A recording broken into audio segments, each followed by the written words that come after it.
রাতে বাবা ও ছোট চাচা খাবার জন্য বসেছেন।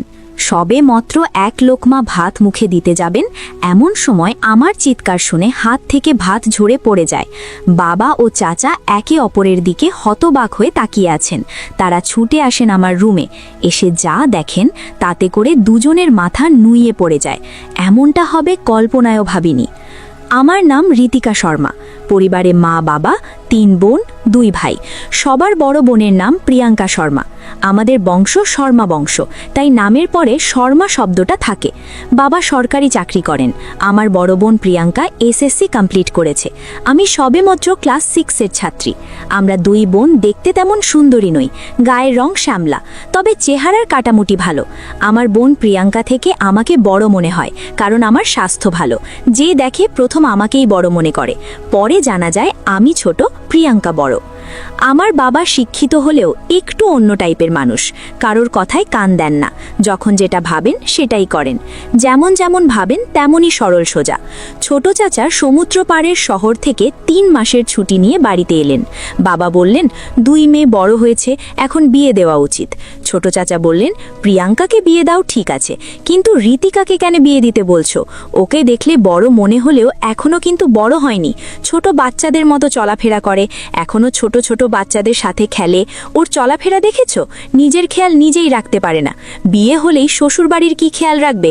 না ভাইজান, তোমার কথায় আমি একমত হতে পারছি না। বাবা বললেন, দেখ ভাই, আমি জানি তুই কি বলতে চাইছিস। আমি চাই একসাথে 2 বোনের বিয়ে দিতে, একই দিনে। সবাই বোঝালো বাবাকে, প্রিয়াঙ্কাকে বিয়ে দাও, কিন্তু ঋতিকাকে এখন না, পরে। বাবা কারোর কথা শোনার পাত্র নন। তিনি যা বললেন তাই করলেন। আমাদের 2 বোনের জন্য ছেলে দেখা শুরু হলো। আল্লাহর কি হুকুম, বাবা যেমনটা চেয়েছেন তেমনটাই হলো। 2 বোনের জন্য দেখে দেখে 2টো রাজপুত্র খুঁজে নিয়ে এলেন। তাদের পাশে আমরা কিছুই না। ছেলে 2টো দেখতে যেমন হ্যান্ডসাম তেমনি ভালো। তখন যৌতুকের সময়, এখন যে নেই তা কিন্তু নয়। এখন মানুষ যৌতুকের বদলে ফার্নিচার নিয়ে যায়, সেটাও কিন্তু এক প্রকার যৌতুক। মোটা অঙ্কের যৌতুক দিলে হ্যান্ডসাম ছেলে পাওয়া কোনো ব্যাপারই না। বিয়ের কথা পাকা হবার সময় বলা হলো 2 পক্ষকে 1.5 লাখ করে 3 লাখ টাকা দিতে হবে। তার সাথে ছেলে পক্ষের 500 লোক খাওয়াতে হবে। বাবা রাজি হয়ে গেলেন। আমাদের বিয়ের দিন ঠিক হলো। দেখতে দেখতে সেই সময়ও চলে এলো। আজ 2 বোনের গায়ে হলুদ। সবাই আমাকে বলছে, তোর বিয়ে হবে, স্বামীর সাথে জয়নগরে থাকবি। আমার স্বামী জয়নগরে চাকরি করে। ভাবিদের কথায় বারবার বলি, কিসের বিয়ে? জানি না, এসব বাদ দে তো। গায়ে হলুদের জন্য 2 জনকে সাজানো হলো। গায়ে হলুদের পোশাকে আমার খুব অস্থির লাগছে। সবাইকে বলি, দয়া করে এগুলো খুলে দাও, আমার ভালো লাগে না। আমাকে এগুলো কেন পরিয়েছ? এদিকে আমাদের বাড়ি থেকে ছেলেদের বাড়িতে গায়ে হলুদের জন্য যাবে। আমি বায়না ধরলাম বড় আপুর শ্বশুর বাড়িতে যাব বলে। সবাই হাসতে শুরু করলো আমাকে নিয়ে। আমি বললাম, আরে আমাকে কেউ চিনবে না, গায়ে হলুদ লাগিয়ে চলে আসবো। আমার পূর্ণিমা মৌসি বললেন, আরে পাগলি, একটু পর তোর শ্বশুর বাড়ি থেকে লোক আসবে তোকে হলুদ লাগাতে। এই নিয়ে সবাই হাসাহাসি করলো। কোনো রকমে গায়ে হলুদের পর্ব শেষ হলো। আজ বিয়ে। যখন আমার বোনকে কবুল বলতে বলল, তখন সে খুব কাঁদছে। আমি মনে মনে ভাবছি, কবুল বললে কি হবে, এখানে কান্নার কি আছে? অনেকক্ষণ কান্নাকাচি করে সে কবুল বলল। আমাকে যখন বলতে বলল, 1 সেকেন্ডও লাগেনি, আমি বলে দিয়েছি, কবুল তো বলতে হয়, এখানে এত সময় নেওয়ার কি আছে? সবাই জানে আমি এসব বুঝি না, রেখে বলে দিয়েছি। বিয়ে সম্পূর্ণ হলো। এখন বিদায়ের পালা। যখন শুনলাম বরের সাথে আমাকে যেতে হবে, তখন আমার ভয় হলো। এবার আমি শুরু করেছি কান্না। চিৎকার করে বলছি, আমি যাব না, মরে গেলেও যাব না। অনেক যুদ্ধ চলল আমাকে নিয়ে। সবাই বুঝিয়ে বলল, কাল তোকে নিয়ে আসবো, শুধু আজকে রাত থাকবি। তারপরেও যেতে রাজি হলাম না। লাস্ট পর্যন্ত ফুপাতো বোন, মামাতো বোন আমাদের সাথে গেল, তারপর আমাকে নিয়ে যেতে পেরেছে। সেদিন আমাদের বাসর হয়নি, কারণ আমি পীড়িত অবস্থায় ছিলাম। 4 দিন পর আমাদের বাসর ঘরে দেওয়া হলো, আমার শ্বশুর বাড়িতেই। রাতে বাভিরা শিখিয়ে দিল সবকিছু, কিন্তু কিছুই আমার মাথায় ঢোকেনি। আমার স্বামী মেয়ে মানুষকে খুব খুশি মনে রুমে প্রবেশ করলো। আমি তখনও বসে আছে খাটে। দরজা লাগানোর শব্দ শুনে ঘুমটা ভেঙে দেখলাম, দেখি একটা ছেলে দরজা লাগিয়ে দিচ্ছে। এর সাথে সাথে আমার বিয়ে হয়েছে, এ যে আমার স্বামী, এগুলো আমি কিছুই বুঝি না। মনে মনে ভাবছি এই ছেলেটার জন্য কেন আমাকে সাজিয়ে বসিয়ে রেখেছে। এমনিতেই আমার ঘুম পাচ্ছে। অভিষেক আমার সামনে এসে বসে, তারপর আমার ঘুমটা সরিয়ে দেয়। আমি চোখ বড় বড় করে তাকিয়ে আছি। এবার চমকে ওঠার পালা। অভিষেক রোম্যান্টিক মোডে আছে, তাই আমার হাত ধরে ধীরে ধীরে আমাকে জড়িয়ে ধরে। আমি কিছু না বুঝে জোরে ধাক্কা মেরে ফেলে দিই। তারপর আমি চিৎকার করি। অভিষেক দৌড়ে এসে আমার মুখ চেপে ধরে বলে, চুপ চুপ, কেউ শুনে ফেলবে। আর তুমি চিল্লাচ্ছ কেন? এভাবে কেউ চিৎকার করে, সবাই কি ভাববে? আমি মনে মনে ভাবছি এই মনে হয় আমাকে মারবে। তাই আমি ওর হাত কামড়ে দিয়ে রুম থেকে বেরিয়ে আসি। তখনও কেউ ঘুমায়নি, সবাই ড্রয়িং রুমে বসে আছে। আমি দৌড়ে গিয়ে শাশুড়িকে জড়িয়ে ধরি। আমার পিছু পিছু অভিষেক ঘর থেকে বেরিয়ে আসে। আমার শাশুড়ি বললেন, কি হয়েছে মা, কি হয়েছে? আমি বললাম, ওই লোকটা আমাকে জাপটে ধরেছে, খুব খারাপ লোকটা। আমি চিৎকার দিতেই আমার মুখটা চেপে ধরে মারার জন্য। সবাই বুঝতে পারল কি হয়েছে। এদিকে লজ্জায় অভিষেকের মাথা নুইয়ে পড়ে যাচ্ছে। সে মাথা নিচু করে দাঁড়িয়ে আছে। উপস্থিত সবাই মুচকি মুচকি হাসছে। সবার বুঝতে বাকি রইল না কি হয়েছে। আমার শাশুড়ি বড় ভাবিকে ইশারা করলেন। সেদিন রাতে আমি বড় ভাবির সাথে ছিলাম। পরের দিন বাপের বাড়িতে আসি, সাথে অভিষেকও এসেছে। এসব ব্যাপারে কেউ জানতো না।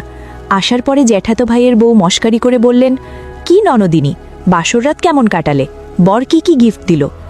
ওর কথায় আমার লজ্জা পাওয়ার কথা, তা না উল্টা বললাম, কিসের বাসর আর কিসের গিফট? কি যে আবোল তাবোল বলো না, কিছুই বুঝতে পারি না। ভাবি বুঝতে পারলেন আমার সাথে কথা বলে কোনো লাভ হবে না, তাই অভিষেককে জিজ্ঞেস করলেন। ভাবির কথায় অভিষেক রাতের ঘটনা সব খুলে বলল। ভাবি শুনে হাসতে হাসতে শেষ। অভিষেক বলল, ভাবি আপনি হাসছেন, কাল আমার কি অবস্থা হয়েছিল দেখলেই বুঝতে পারতেন। রাতে খাওয়া দাওয়ার পর আমাদের দুজনকে এক রুমে দেওয়া হলো। অভিষেক মনে মনে চিন্তা করছে, কালকে হাত ধরার কারণে চিৎকার করেছিল, এখন হাত ধরলে যদি আবার করে।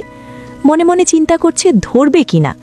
এদিকে বাবা ও ছোট চাচা বাজার থেকে ফিরেছেন, হাত মুখ ধুয়ে খেতে বসেছেন। অভিষেক তখন দোমনা করছে আমার হাত ধরার জন্য।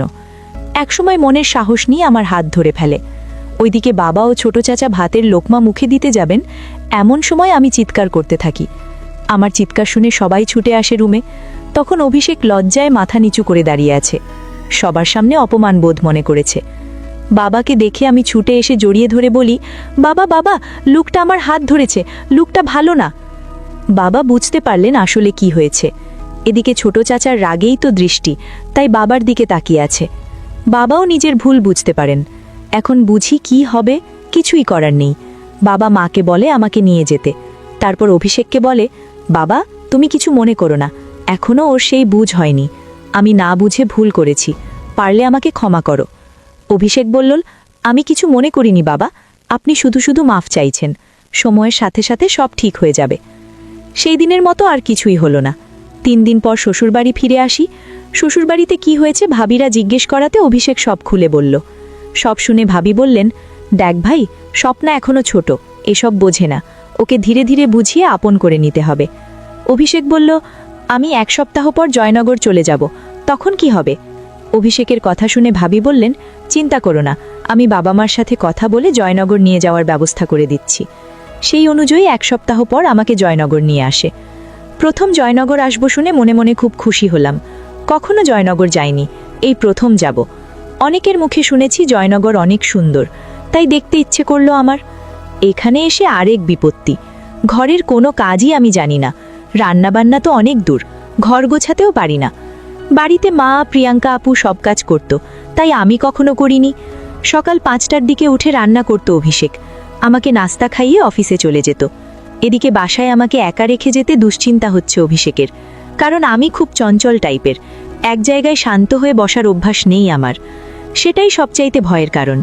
যদি একা একা বাসা থেকে বেরিয়ে কোথাও চলে যাই, তাহলে এত বড় শহরে খুঁজবে কি করে? আমরা 3 তলায় থাকি, দোতলায় আর একটা ফ্যামিলি আছে।